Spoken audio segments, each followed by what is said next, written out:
समझने का प्रयास कर रहे हैं। तो जैसे कि हम देख रहे हैं कि यह अध्याय जो है महाराज पृथु द्वारा भगवत धाम गमन, और हम देख रहे हैं कि कैसे पृथु महाराज जो है अपने सारे कर्तव्य, अपने कार्यों को पूरा करते हुए उन्होंने भगवान को प्राप्त किया, और बहुत सुंदर उदाहरण स्थापित किया है एक भक्त के लिए, एक ध्यानी के लिए, एक योगी के लिए, एक कर्मी के लिए। चाहे वो सकाम कर्मी हो, अष्टांग योगी हो, ध्यान योगी हो, या भगवत भक्त क्यों ना हो, सभी के लिए उन्होंने बहुत सुंदर, अत्यंत सुंदर अपने राजा का कर्तव्य निभाते हुए, सारे ही सारे कर्तव्य निभाते हुए एक सुंदर उदाहरण स्थापित किया है। हम देख रहे हैं कि कैसे उन्होंने अपना एक राज धर्म निभाया है, उन्होंने पत्नी धर्म निभाया है, और एक प्रजा के प्रति जो धर्म है वो भी निभाया है। एक भक्त के रूप में भगवान के प्रति क्या धर्म है उसको भी निभाया है। सारे धर्मों का उन्होंने पालन किया है, और इस प्रकार उन्होंने ये सारा धार्मिक कार्य करते हुए अपना जीवन पूर्ण रूप से धार्मिक बनाकर उन्होंने भगवान को प्राप्त किया है। और हम देख रहे हैं कि अभी इन श्लोकों में बताया जा रहा है कि उनकी जो पत्नी है, जो महारानी अर्ची, वो भी उनके साथ गमन कर रही है। इसलिए यहाँ पे ये विशेष शब्द आया है ना कि सहगमन। जैसे प्रभुपाद लिख रहे हैं तात्पर्य में कि अपने मृत पति की चिता की लपटों में सती पत्नी का प्रवेश सहगमन कहलाता है। तो जब पति की मृत्यु हो जाती है और वो जो अग्नि होती है उसमें पत्नी भी अपना शरीर, मतलब पति के साथ ही अपने शरीर को वो त्याग करती है। तो इसलिए सहगमन कहा है, मतलब साथ में ही चले जाना। तो यहाँ पे कैसे साथ में चले जाना है, तो ये साथ में जाने के लिए भी वो जो पत्नी है वो भी एक क्वालिफिकेशन रखती है। क्वालिफिकेशन क्या, योग्यता। मतलब ऐसे नहीं कि वो पत्नी जो है वो पति के साथ जाना चाहती है तो उसको वो गति मिलेगी, लेकिन यहाँ पे बताया जा रहा है कि ये जो महारानी अर्ची जो है अपने पति के साथ जा रही है, मतलब ये तो जैसे कि हम देख रहे हैं ना कि पिछले श्लोक में बताया ना, देहिनो अस्मिन यथा देहे कौमारम यौवनम जरा तथा देहांतर प्राप्ति धीरस्तत्र न मुह्यति। जिस तरह इस शरीर में देहधारी आत्मा निरंतर बचपन से युवा अवस्था और फिर वृद्धावस्था में जाता है, उसी प्रकार मृत्यु होने पर आत्मा दूसरे शरीर में चला जाता है। स्वरूप सिद्ध व्यक्ति कभी ऐसे परिवर्तन से मोहग्रस्त नहीं होता है। तो जैसे यहाँ पे ये बताया जा रहा है कि ये जो महारानी अर्ची है वो सहगमन कर रही है, तो दैट मीन्स उनको ये पूरा ज्ञान है। क्योंकि देखिए, जिसका शरीर है और प्रति मृत हो गया है, तो वो कैसे अपने शरीर को उसी समय त्याग सकती है, जब वो त्यागेगी कि जब उसको ये पूरा ज्ञान है कि मृत्यु होना एक कोई एक बड़ी घटना नहीं है, ये तो हर रोज हो रहा है। मृत्यु होना मतलब क्या, शरीर में परिवर्तन हो रहा है। हर दिन, हर दिन, हर क्षण एक शरीर जो है हमारा बदलता रहता है।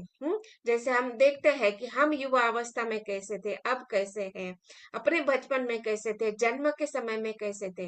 दैट मीन्स ये जो परिवर्तन हो रहा है वो क्या हो रहा है, केवल शरीर का परिवर्तन रहना है, हो रहा है, लेकिन आत्मा में कोई परिवर्तन नहीं हो रहा है। मतलब क्या कि आत्मा में किसी भी प्रकार का विकार या किसी भी प्रकार के दोष नहीं होते हैं। क्यों?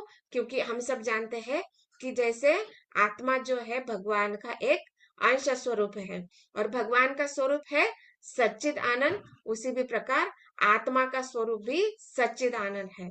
तो ये जो ज्ञान जो रखता है वो जानता है कि जो शरीर का परिवर्तन ये हर क्षण होता है। तो ये जो शरीर का परिवर्तन हो रहा है, मतलब क्या, ये अंतिम अवस्था, शरीर परिवर्तन का अंतिम अवस्था मृत्यु है। तो इस ज्ञान को जो जानता है तो उसको क्या कहा गया है, स्वरूप सिद्ध व्यक्ति। इस ज्ञान को जानने वाला व्यक्ति स्वरूप सिद्धि होता है, और वो ऐसा स्वरूप सिद्ध व्यक्ति कभी भी ऐसे परिवर्तन से मोहग्रस्त नहीं होता है। मतलब क्या, वो कभी डरता नहीं है या फिर वो सोचता नहीं है कि अभी मेरा क्या होगा, कैसे होगा, मैं कैसे शरीर को छोड़ सकती हूँ। तो यही यहाँ पे बताया जा रहा है कि ये जो महारानी आर्ची सहगमन कर रही है, दैट मीन्स वो जानती है ये शरीर अभी मृत्यु को प्राप्त हो रहा है। मतलब क्या कि मैं इस शरीर को त्याग कर दूसरा शरीर धारण करने वाली हूँ। और यहाँ पे जब मैं अपने पति के साथ जा रही हूँ, दैट मीन्स वहां पे हो सकता है कि मैंने जो अपने धर्म निभाया है एक स्त्री के रूप में, एक पत्नी के रूप में, एक माता के रूप में, एक रानी मतलब प्रजा के जो राजा है, राजा के पत्नी के रूप में, पत्नी के रूप में तो कर्तव्य निभाया है, लेकिन एक प्रजा के प्रति एक रानी का क्या कर्तव्य होता है वो भी उन्होंने निभाया है। और फिर ये भी दिखाया बताया गया है कि कैसे राजा जब धार्मिक कार्य करता है तो उनके धार्मिक कार्य के लिए, चाहे मतलब धार्मिक कार्य क्या मतलब जो भी कार्य वो करते हैं, चाहे वो भौतिक हो या आध्यात्मिक हो कार्य हो, उनमें वो पूरा सहयोग उन्होंने दिया है अपना। तो इस प्रकार हम देखते हैं कि ये क्वालिफिकेशन बताया जा रहे हैं कि ये जो सहगमन हो रहा है, दैट मीन्स वो जब उन्होंने वो जो कार्य किया है अपने पति को, ये जो गमन है भगवत धाम गमन प्राप्ति करना, ये पत्नी का जो कार्य है कर्तव्य है, उन्होंने हमेशा ही अपने पति के लिए सहयोग दिया है। तो इस सहयोग को देखते हुए हम सोच सकते हैं कि जब पति भगवत धाम जा रहा है तो पत्नी भी भगवत धाम जा सकती है। ये उदाहरण वहां पे महारानी आर्ची ने स्थापित किया। लेकिन हम देखते हैं कि कैसे उन्होंने अपने जीवन को जो जब वो राजा के पत्नी के रूप में रही है, तो इसको हम देखते हैं कि श्लोक संख्या 20 में बताया गया है कि ये जो महारानी है अर्जी ऐसे कष्ट सहने की अभ्यस्त नहीं थी। मतलब अभी यहाँ पे किस कष्ट की बात की जा रही है कि जब वो पत्नी बनी, जब उन्होंने गृहस्थ आश्रम स्वीकार किया और जब राजा ने वानप्रस्थ स्वीकार किया, उसके बाद उन्होंने संन्यास आश्रम स्वीकार किया। तो यहाँ पे वानप्रस्थ अवस्था की बात हो रही है कि ये जो महारानी है, ऑफकोर्स ये राजकुमारी होने के कारण उनको किसी भी प्रकार का कष्ट का ज्ञान नहीं है। ज्ञान मतलब ज्ञान है लेकिन अनुभव नहीं था, राइट। ज्ञान होना और अनुभव होना बहुत अंतर होता है। चीजें को जानना और उसको प्रत्यक्ष रूप से अपने जीवन में अनुभव करना, इसमें बहुत अंतर होता है। लेकिन वो ज्ञानी होने के कारण उनको वो ज्ञान होने के कारण वो जानती थी कि ऐसे ऐसे कार्य वहां पे करने पड़ सकते हैं। और ये ज्ञान के आधार पर ही उन्होंने अपने पति का जो सहयोग है वानप्रस्थावस्था में उन्होंने दिया है। कैसे कि वो किसी भी प्रकार के कष्टों का उनको पता नहीं, अभ्यस्त नहीं थी। अब मतलब आदत, अभ्यस्त को हम क्या बोलेंगे, आदत मतलब जो हम नित्य कार्य करते हैं वो उसकी एक आदत होती है। लेकिन ऐसे कार्य की, जैसे जैसे अभी वन में चले गए तो राजा जो है अलग अलग प्रकार के यज्ञ करेगा या धार्मिक अनुष्ठान करेगा, तो उसके लिए क्या होनी चाहिए, फूल होने चाहिए। अलग अलग प्रकार की समिधा में जो अलग अलग प्रकार के अलग अलग विशेष वृक्ष होते हैं उनकी टहनियां होनी चाहिए अग्नि उत्पन्न करने के लिए। गाय का गोबर की आवश्यकता होती है, गौमूत्र की आवश्यकता होती है, और वो जगह साफ होनी चाहिए, शुद्ध होनी चाहिए। उसको गौमूत्र से कैसे शुद्ध किया जाए, हाँ, ये सारे जो कार्य होते हैं। हाँ, या फिर अपने पति जो यज्ञ में बैठे हैं उनके वस्त्र धो धोकर सुखा कर रखना, या फिर उनके लिए जो जल की आवश्यकता है, उनके लिए जो अन्न कंद मूल की जो आवश्यकता है उसकी सारी पूर्ति करना, ये पत्नी का कर्तव्य है जब वो पति वानप्रस्थावस्था में होते हैं। तो इस प्रकार से हम देखते हैं कि जब राजा ये सारे धार्मिक अनुष्ठान कर रहे हैं, वानप्रस्थ की अवस्था में है, या फिर वो ध्यान कर रहे हैं, समाधि कर रहे हैं, तो उनके लिए वो शारीरिक सुविधा भी देना और साथ ही साथ मानसिक सुविधा भी देना। मतलब क्या कि वो जब ध्यान लगा रहे हैं, भगवान का ध्यान लगा रहे हैं, तो उस समय उनके मन में कोई किसी भी प्रकार का क्लेश नहीं होना चाहिए, किस प्रकार से वो वातावरण जो है एकदम शांत होना चाहिए, मतलब इनका हृदय भी अंदर से शांत होना चाहिए और बाहर का वातावरण भी शांत होना चाहिए।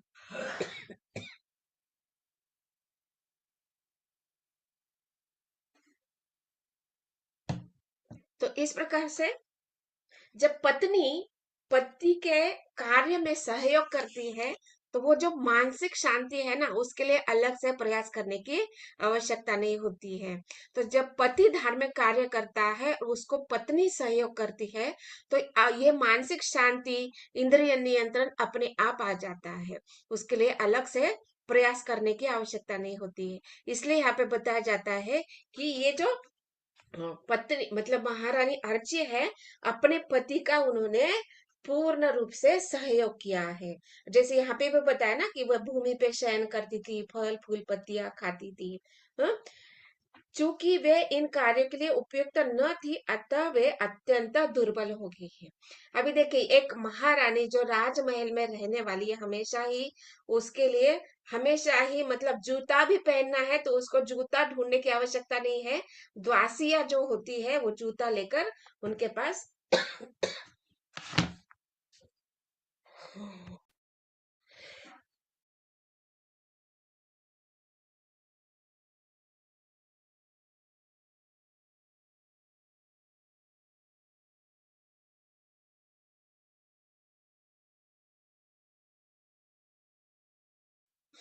सॉरी, हरे कृष्ण।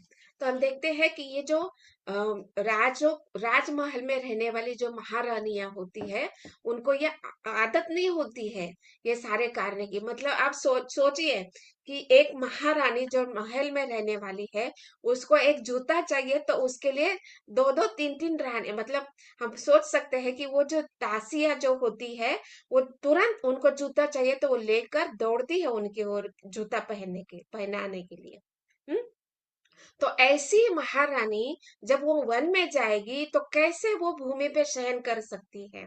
कैसे वो केवल फल फूल, मतलब यहाँ पे हम सोच सकते हैं वो फल फूल खाने की सोचे, वो जो फल फूल जो है वो भी कच्चे खाने हैं या फिर बॉईल करके खाने, उसमें ना किसी प्रकार का तड़का लगेगा, ना किसी प्रकार का छोक होता है, ना किसी प्रकार का मसाला होता है। तो हम सोच सकते हैं कि ये जो पतिव्रता धर्म जो है, जब पति वानप्रस्थ अवस्था स्वीकार कर लेता है, तो उस अवस्था में वो उसका भी इतना बड़ा त्याग होता है कि एक राजमहल में रहने वाली जो जन्म से लेकर अभी तक उन्होंने किसी भी प्रकार का कार्य नहीं किया है, ऐसी वो महारानी पत्नी के साथ वन में आती है।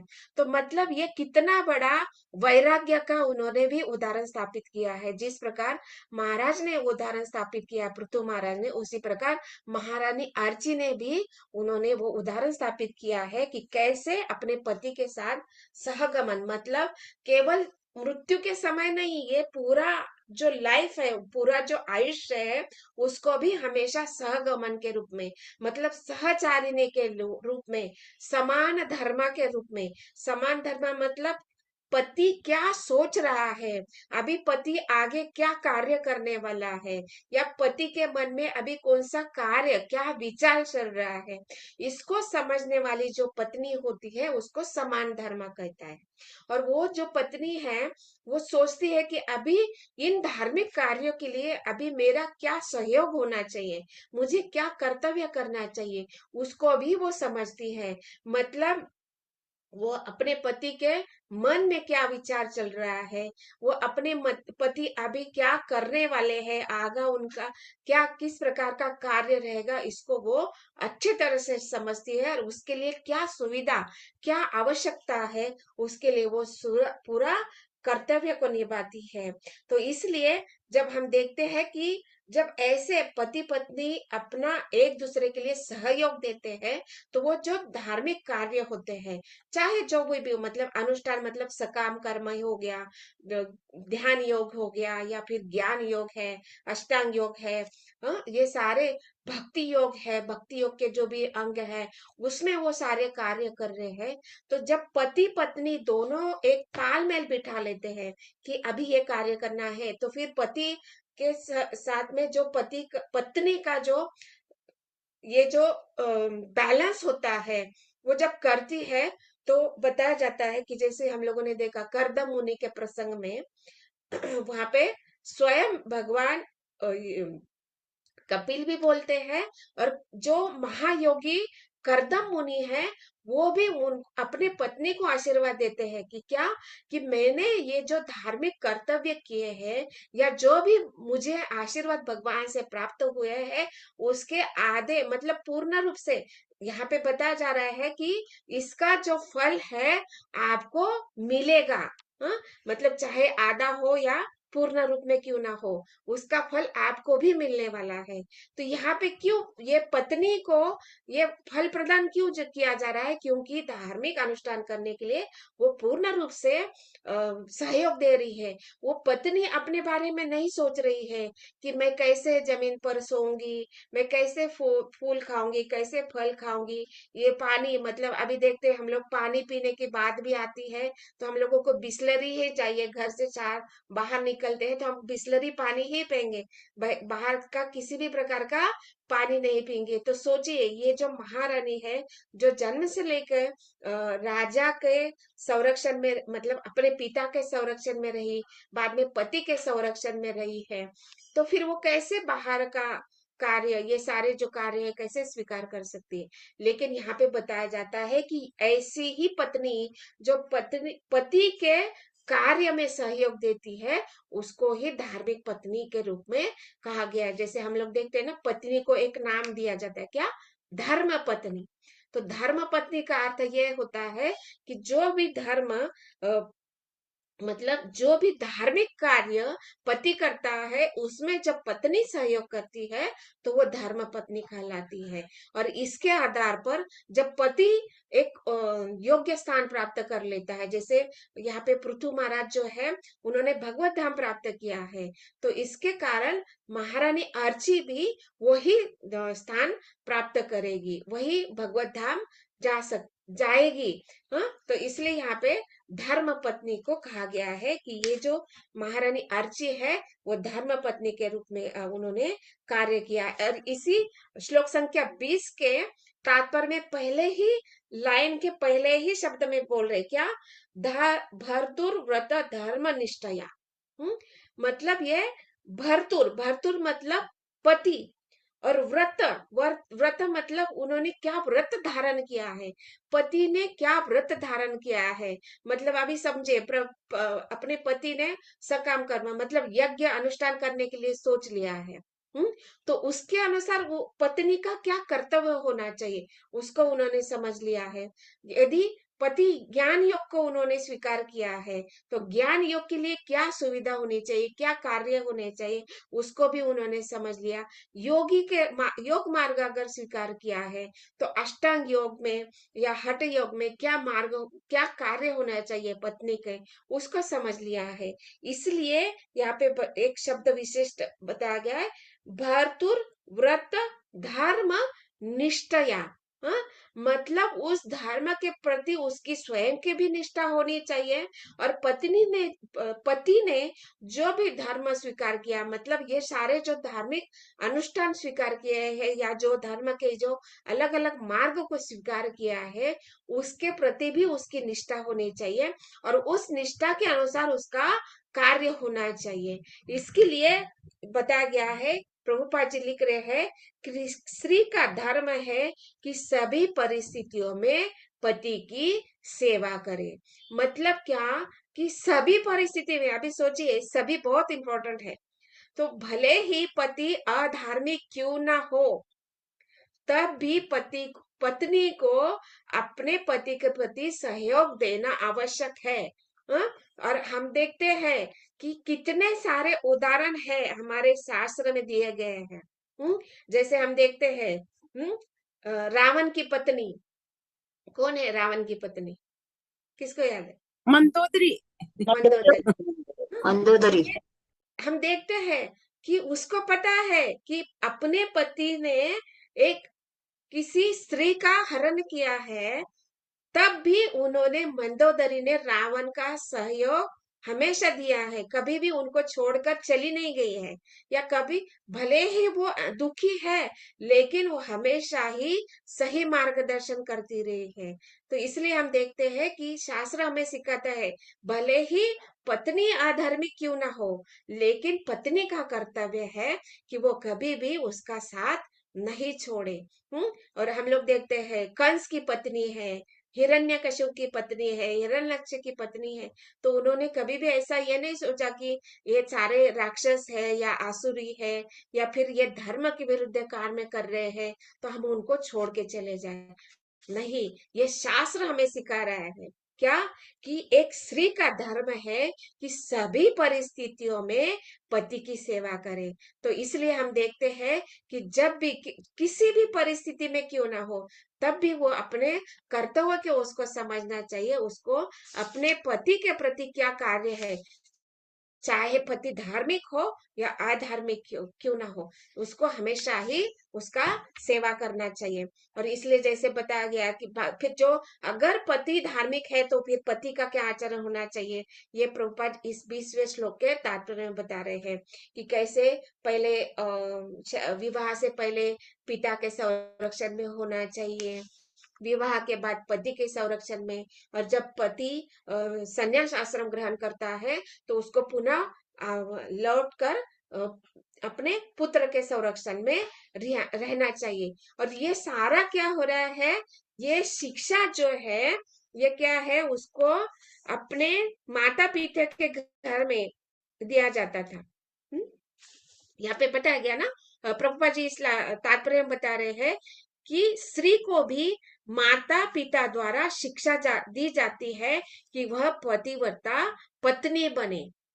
तो मतलब ये जो यहाँ पे बताया गया है सहगमन करना, तो मतलब पूर्ण जो अपना लाइफ है, अपना जो जीवन है, वो पति के प्रति डेडिकेटेड होना चाहिए। इसलिए यहाँ पे बताया गया है कि ये स्त्री का धर्म है कि सभी परिस्थितियों में पति की सेवा करे। और यही यहाँ पे बताया जा रहा है कि ये जो पत्नी है वो क्या कर रही है, अपने पति के सारे कार्य में उसका सहयोग दे रही है।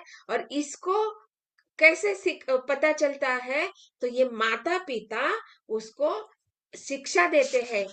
जब वो अपने माता पिता के साथ में रहती है तो माता पिता द्वारा स्त्री को शिक्षा दी जाती है कि वो पतिव्रता पत्नी कैसे बने। दैट मीन्स यहाँ पे सबसे बड़ी बात क्या है कि माता पिता को पता होना चाहिए कि धर्म क्या है, ज्ञान क्या है, भक्ति क्या है, भगवान कौन है, हम कौन है, जीवात्मा क्या है, परमात्मा क्या है, काल क्या है, कर्म क्या है, ये सब का ज्ञान होना चाहिए। और इस ज्ञान को कैसे गुरु के द्वारा प्राप्त किया जा सकता है, ये भी उनको पता होना चाहिए। ये बात जब उनको पता होती है तो वो गुरु के द्वारा ज्ञान प्राप्त करेंगे, और ज्ञान प्राप्त करने से वो अपना जीवन में भी इस ज्ञान को अप्लाई करेंगे। और तभी वो अपने बच्चे जो है, वो चाहे लड़का हो या लड़की हो, पुत्र हो या पुत्री हो, उसको वो ज्ञान दे सकते हैं। तो मतलब ये क्या होता है कि ये ज्ञान के रूप में संस्कार दिए जाते हैं बच्चों के ऊपर। तो एक परिवार में जब बच्चा जन्म लेता है तो हम देखते हैं कि 10 प्रकार के संस्कार होते हैं। तो इन पे आता है, ये अलग अलग संस्कार रहते हैं इसके। कहीं पे हम लोग वेदाबेस में अगर सर्च करेंगे 10 प्रकार के संस्कार है तो आपको मिल जाएंगे। तो ये जो 10 प्रकार के संस्कार होते हैं ये जीवन में अवश्य करने होते हैं। और इसलिए हम देखते हैं कि जब माता पिता के संरक्षण में जब बच्चे या पुत्र पुत्री होते हैं तो उनका यह कर्तव्य है कि कैसे एक पुत्र को एक परफेक्ट ह्यूमन बीइंग, परफेक्ट, अगर वो राजकुमार है तो उसको वो आगे चल के कैसे परफेक्ट राजा बने। हाँ, उससे भी बेटर ये बताया जा रहा है कि कैसे एक भक्त कैसे बन सकता है। ये सबसे बड़ा उदाहरण है। अगर उसको भक्त वो बनने का संस्कार अगर माता पिता देते हैं तो भक्त बनने पर वो सकाम कर्म के भी फल प्राप्त कर सकता है। ज्ञान कर्म द्वारा जो फल है उसको भी प्राप्त कर सकता है, योग के द्वारा जो फल है उसको भी प्राप्त कर सकता है। और इनको प्राप्त करने की जो विधि है वो भी भक्ति मार्ग से उसको पता चल जाएगी। और इन विधियों के द्वारा कैसे कार्य किया जाता है उसके लिए उसको अलग से प्रयास करने की आवश्यकता नहीं रहती है। तो इसलिए यहाँ पे बताया जाता है कि जब माता पिता अपने पुत्र पुत्री को सही शिक्षा या सही संस्कार देते हैं, तो वो अपने जीवन में, अगर स्त्री है, लड़की है, पुत्री है, तो वो निश्चित रूप से अपने सारे कर्तव्य को समझेगी कि स्त्री के रूप में मुझे क्या कर्तव्य करने चाहिए, एक राजा की पत्नी के रूप में क्या कर्तव्य करने चाहिए, एक पत्नी मतलब केवल पति पत्नी के रूप में पत्नी का क्या कर्तव्य होना चाहिए, ये सारे स्त्री धर्म है, उसको वो समझ सकती है। और इसके लिए माता पिता को ज्ञान होना बहुत आवश्यक है, तभी वो ये सारे अपने पति के जीवन में जब वो प्रवेश करेगी, तो वो पत्नी के रूप में मतलब धर्म पत्नी के रूप में सारे कार्य वो बहुत सुंदर तरीके से कर सकती है। तब वो कैसे बहुत आसानी से वैराग्य को भी स्वीकार कर सकती है। जैसे महारानी अर्ची ने यहाँ पे उदाहरण प्रस्तुत किया है कि जो जन्म से लेकर एक राजकुमारी रही है, जो हमेशा ही राजमहलों के बाहर कभी जमीन पर उन्होंने कभी पैर नहीं रखा है, वो अपनी वानप्रस्थ अवस्था में, मतलब सोचिए वहां पर वानप्रस्थ अवस्था क्या होती है, उम्र की 50 साल के आयु के बाद होती है वानप्रस्थ अवस्था। मतलब वहां पे हम देखते हैं कि अफकोर्स ये सतयुग में हो रहा है, तो उनका शारीरिक बल का वहां पे कोई समस्या नहीं होगी। लेकिन हम देखते हैं कि कलयुग में हम देखते हैं कि 50 आयु के बाद एक शारीरिक शक्ति जो होती है, शारीरिक बल हो जो होता है, वो कम होने लगता है। तो पूरा जीवन बहुत ऐशो आराम में, सुख ऐश्वर्य में किया, भोगा है, किया है। और उसके बाद 50 के बाद अगर तुरंत आपको वन में भेज दिया जाए, तो इस कलयुग में ये बहुत कठिन होता है। लेकिन यहाँ पे हम देखते हैं कि इतने ऐश्वर्यमय जीवन जीने पर भी उन्होंने ये वैराग्य का उदाहरण स्थापित किया गया है। और इसलिए यहाँ पे हम देख रहे हैं कि ये जो महारानी अर्ची जो है, उन्होंने बहुत सुंदर उदाहरण स्थापित किया है कि एक धर्म पत्नी के रूप में पत्नी का क्या कर्तव्य होना चाहिए, मतलब जीवन भर भी उसके क्या कर्तव्य होने चाहिए। कैसे कि हर परिस्थितियों में पत्नी का कर्तव्य है कि पति का सहयोग करे, चाहे वो धार्मिक कार्य करता रहे या अधर्म करता रहे। हाँ, उसको वो समझाते रहे, उसको वो मार्गदर्शन करते रहे। तो सहयोग करना मतलब क्या कि क्या चीज गलत है उसको भी समझाना, और उसके कॉन्सिक्वेंस क्या हो सकता है, मतलब क्या कि उसके फलस्वरूप क्या प्रकार के दुख भोगने पड़ेंगे, इसको भी वो समझ सकती है और वो पति को समझा सकती है। तो इसलिए यहाँ पे बताया जा रहा है कि सभी परिस्थितियों में पत्नी को अपने कर्तव्य को निभाना चाहिए, और वो कर्तव्य निभाने के लिए उसको वो संस्कार होने चाहिए, और वो संस्कार माता पिता द्वारा दिए जाने चाहिए। तभी वो धार्मिक पत्नी के रूप में कार्य करेगी। और कैसे अभी अंतिम समय में जब पति शरीर छोड़कर चला गया है, मतलब क्या, जब शरीर पति ने शरीर छोड़कर भगवत धाम प्राप्त किया है, तो ऐसी धर्म पत्नी पति के साथ भगवत धाम निश्चित रूप से प्राप्त करेगी। और यह उदाहरण यहाँ पे दिया, और कैसे कैसे उन्होंने कार्य किया कि पति के मृत्यु के बाद उन्होंने क्या कार्य करने होते हैं, वो सब बताया गया। जैसे उन्होंने क्या किया, दाह कृत्य किया। दाह कृत्य किया मतलब क्या, वहां पे जो क्या पे पूरी दाह कृत्य के लिए क्या बोला है कि ये पति के चिता जो है वो जल रही है, उसमें कैसे सहगमन करना चाहिए, उसके लिए उन्होंने कार्य किया। और फिर उन्होंने जलांजलि दी, मतलब जल की अंजलि, मतलब जो नदी है स्नान करते हैं तो हम अर्घ्य देते हैं, राइट, अर्घ्य देते हैं। तो वो भी उन्होंने कार्य किया। अभी ऑफ कोर्स ये धार्मिक कार्य है, वो वहां पे जो ब्राह्मण उपस्थित है उन्होंने वो सारे कार्य करवा लिए उनसे। और उस समय में उन्होंने उनको वो पूरा ज्ञान है कि यहाँ पे इस समय में जो ब्रह्मांड के जो 33 करोड़ देवी देवता है वो भी इस प्रकार के वहां पे साक्षी है, उपस्थित है। और मन ही मन उन्होंने मतलब उन सारे देवी देवताओं को भी प्रदक्षिणा किया, उन सारे उपस्थित ब्राह्मणों को भी और पति को भी उन्होंने 3 बार परिक्रमा किया। इसलिए यहाँ पे बताया ना कि त्रि त्रि हाँ त्रिदिशान, हाँ त्रिदशान, तीन त्रि त्रिदशान मतलब 3 करोड़ देवता, और 3 बार उन्होंने परिक्रमा की। और फिर वो जो अग्नि उन्होंने जो चिता अपने लिए रखी थी उसको उन्होंने अग्नि में उन्होंने प्रवेश किया। इस प्रकार हम देखते हैं कि अपने और कैसे प्रवेश किया, विशेष यहाँ पे बताया, विशेषण बताया गया है कि कैसे ध्यायति, ध्यायति वन्नी, विवेश ध्याय वन्नीम ध्यायति भर्तुर पादो, मतलब अपने पति के चरण कमलों का स्मरण करते हुए। तो मतलब एक पत्नी का कर्तव्य है कि हर समय वो अपने पति के विषय में ही सोचे, कैसे मेरा जो पति है वो कितना योग्य भक्त है, कितना धार्मिक है, और कितने उन्होंने धार्मिक कार्य किया है, और भक्त के रूप में कितने सुंदर उदाहरण पृथु महाराज ने प्रस्तुत किया है, उसको वो ध्यान करते हुए उन्होंने वो चिता की जो अग्नि है उन्होंने उसमें प्रवेश किया है।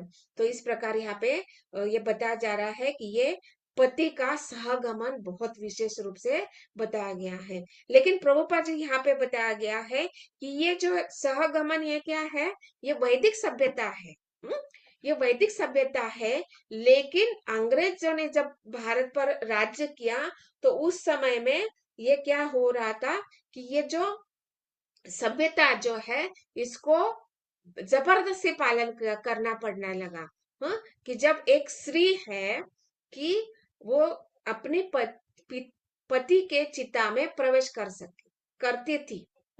ये वैदिक सभ्यता है। लेकिन जब अंग्रेजों ने राज्य किया तो जब पति का मृत्यु हो जाता था तो कभी कभी ऐसी परिस्थितियां होती थी कि उसमें वो स्त्री अग्नि में प्रवेश नहीं करती थी।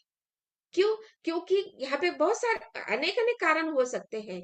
लेकिन कभी कभी ऐसे एक कारण हम दे सकते हैं कि जब बच्चे छोटे हैं तो फिर उनका जो निर्वाह है, उनका जो पालन पोषण है, उनके लिए जो संस्कार देना है, उसके लिए अगर परिवार में कोई नहीं है तो ऐसे परिस्थिति में स्त्री को जीवित रहना बहुत आवश्यक है। जैसे कि हम देखते हैं ना पांडु महाराज के उदाहरण में हम देखते हैं कि जब पांडु महाराज की मृत्यु हो गई थी तो दोनों ही जो महारानियां हैं, कुंती महारानी तथा माद्री महारानी, उन दोनों ने भी ये सहगमन का प्रयास किया। लेकिन वहां पे वो जो माद्री महारानी है उन्होंने बोला कि ये पांडु महाराज का मृत्यु का कारण मैं हूँ और मैं ही अभी उनके साथ में जाऊंगी। आप ये जो 5 पुत्र है उनका आप उनको संस्कार दीजिए, उनको पालन पोषण उनका निर्वाह के लिए आप पीछे रह जाइए।